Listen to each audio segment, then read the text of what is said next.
In this video, we're going to take a look at triangles and the angle bisectors and what that does to the proportionality of the sides. So the triangle angle bisector theorem states that in a triangle, an angle bisector separates the sides opposite the bisected angle into two segments whose lengths are proportional to the lengths of the other two sides. All right, so let's take a look at the diagram here below to see if we can kind of make sense of all of that. So for example, consider a triangle ABC. So we have A, B, C, and then we have an angle bisector, AD.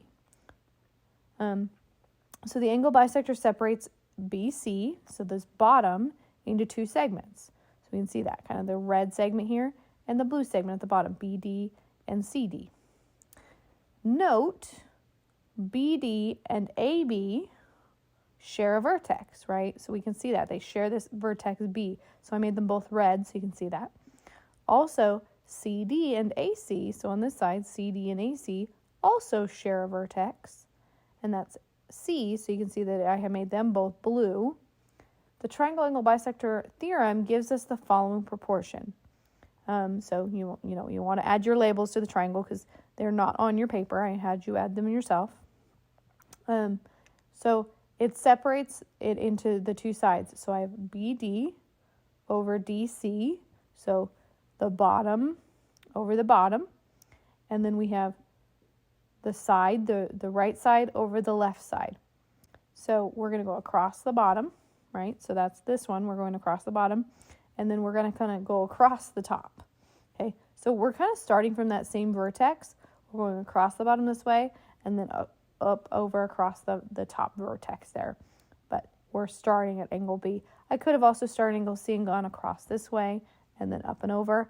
I just want to make sure, because if you notice it's following BD to CD or DC, it's going literally BD, DC, and I come back to this vertex and it goes BA over AC. So it's just kind of a visual on how to do that. All right, so let's take a look at two triangles here and see if we can find some missing lengths. So we want to find the value that's missing for this one it's X, for this one it's Y.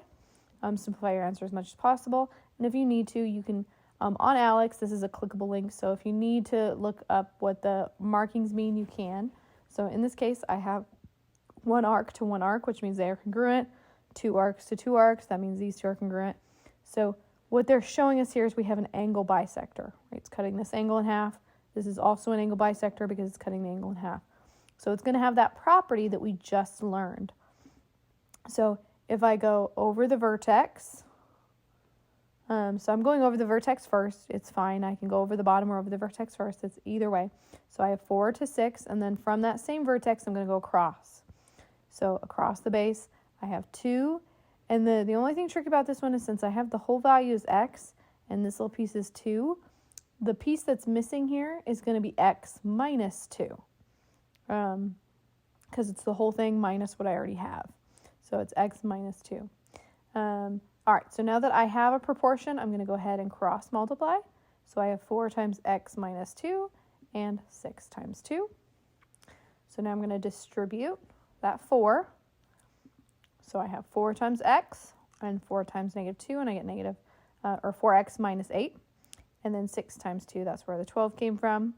So now I'm going to solve for X. I'm going to focus on what's being added or subtracted on the same side as the X. So I have negative 8. I'm going to add 8 to both sides. 4X comes down. I have 12 plus 8, and I get 20.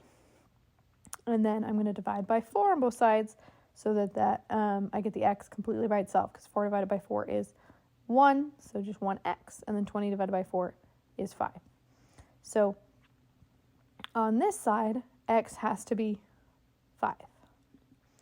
Now on this one, if I go over the vertex, so this time it's kind of going down, I have Y over 12, and then I'm going to go across the base. So I have 6 and a 9. So now I have my proportion set up. I'm going to go ahead and cross multiply. So I have Y times 9 and 12 times 6. So now I have 9Y, so I kind of switched the order of that, so it's the proper way you're supposed to write that. And then 12 times 6, I get 72. So in this one, all I have to do is divide by 9, so that because that's the only thing left to do to get Y by itself. So 9 divided by 9 is 1, and 72 divided by 9 is 8. All right, so that was using angle bisectors to find a missing length using the proportion created by the angle bisector. All right, I hope that helped, and I'll see you in the next video.